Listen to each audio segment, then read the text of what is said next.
Yo, what's going on, everybody? Welcome to another video. This is another operator mastery. It's been a few weeks since we've done one. I said that last one was probably going to be the last one, but I do want to finish up the operators. Might as well at this point. I'm at like 40 or something. There's 57 or 8. So we're going to go over Kali in this one. Mainly though, instead of just talking about the gadget, which is pretty self-explanatory, we'll go over that of course, but we do want to talk about the sniper rifle because in its own way, it really is its own gadget per se. It's the only true sniper in the game. You could say glasses, but it's not. It's a DMR. So truly there's no comparison with Kali actually, but you do have the sniper and you do have a really good secondary choice, and we're going to compare the two secondaries in this one just to give you the best one for you. Personally, I have my bias towards which one I like, and I'll tell you guys that just right in a second, but we're going to set this up as we're going to first talk about load up, but we're going to set this up so we are talking about loadout, and then we are going to talk about a few little strategies and tips that I have for the sniper, and then of course the gadget at the very end just to briefly touch on it. It's very self-explanatory though. So heading on over to Kali, let's just check out the loadout real quick. The CSRX 300 is your sniper rifle of choice, and it is your only sniper rifle of choice. You can't do any customizations here except adding your elephant skin, but other than that you are stuck with your gold charm and your elephant skin, and that should set you up for success. And now move on to the SMG9. As for the secondary, let's go ahead and compare these real quick on recoil and of course visibility. So the SMG9 or the C75 auto, and then of course we're going to run with the Claymore for the most part. No real reason we'll ever need a breach as a sniper. So first let's take a look at the SMG9. So first let's just take a look at the scope. I can put the reflex on this and it gives us pretty decent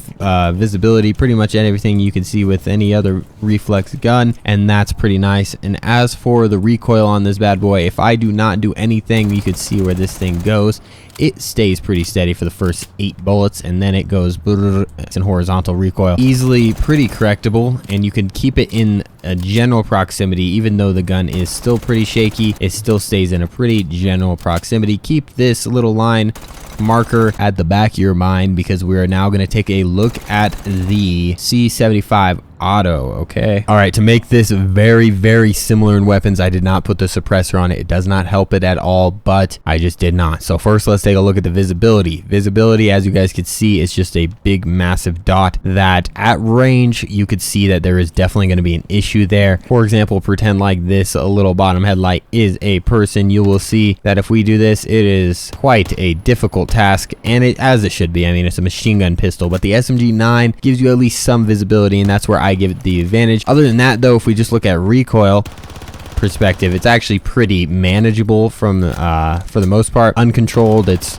still pretty manageable. It's basically just vertical. The real downside to this pistol is definitely not having a scope. If it had a scope, this one would probably by far actually outweigh the SMG9, but with it actually having a little bit of mid-range capability with the SMG9, it gives it a really unique proposition because you have this super long-range weapon with the sniper, and then you also have that mid-range and close range with the SMG9. With this, you have close range, which you could have to be really close, but nice recoil, and you have long range, but you really don't have that mid-range per se. If someone was like peeking around this corner, it'd be kind of awkward to snipe them, but it would be easier if you had SMG9 where you can actually see something other than a green massive dot. You guys know I don't like to make these super long, so we're gonna go over the sniper and then we're gonna hop into the gadget. So the sniper as itself is pretty much a gadget in my books, and technically it is the gadget since the gadget actually equips onto the sniper. So it's a gadget in two different ways because you have the CRX 300 that can shoot through multiple walls,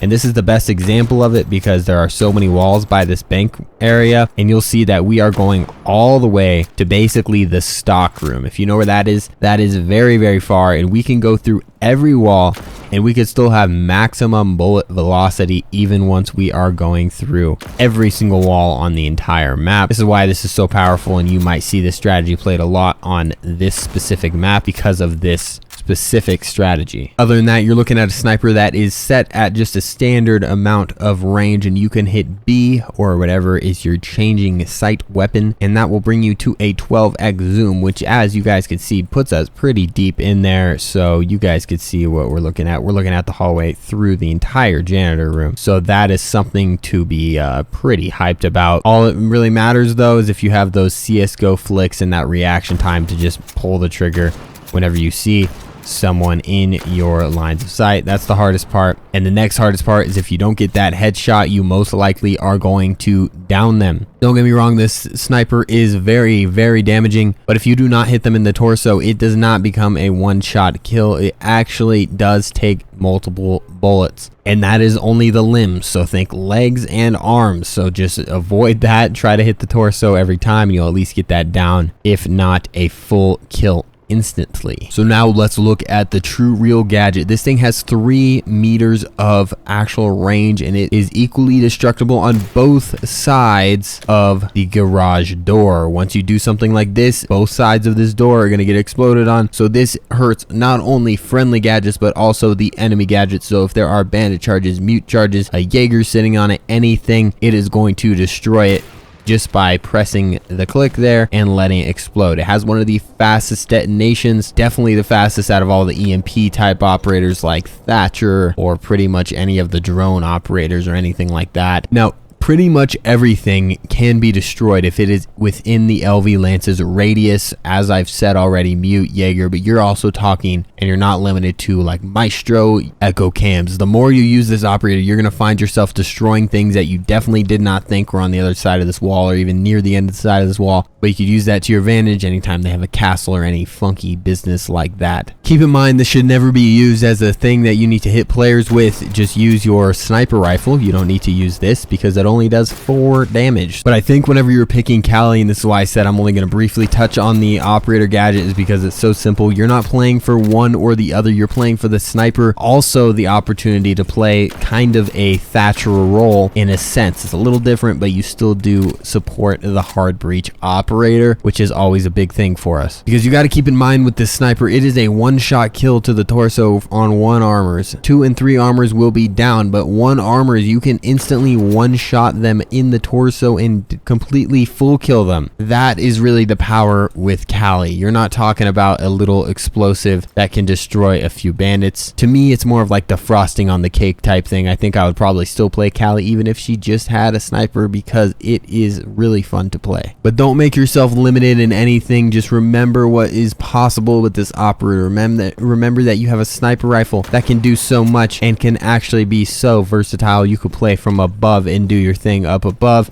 and whatever else you feel like you should be playing, you can really get it done by using the sniper rifle that is provided to you by Kali and her special abilities.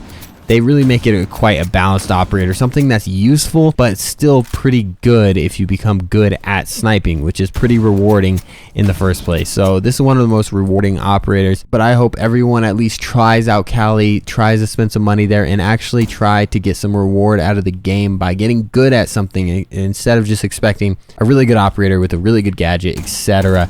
It's really rewarding getting to play these operators that have their advantages, and you actually have to play around them.